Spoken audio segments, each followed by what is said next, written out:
Та гахаан сүү гэдэг үгийг сонсч ирсэн үү? Тэгэхээр монголчуудын гахаан сүү гэж ярьдаг бүтээгдэхүүн нь яг үнэндээ бидний уудаг амтад ашигтай бактери буюу пробиотик ундаа юм.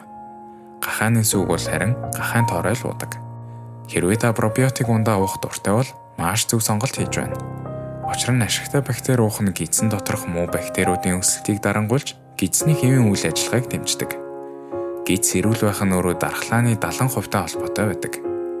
Тэгэхээр хүмүүсийн хамгийн сайн мэддэг пробиотик ундаа бол бараг Японы Yakult брэнд баг.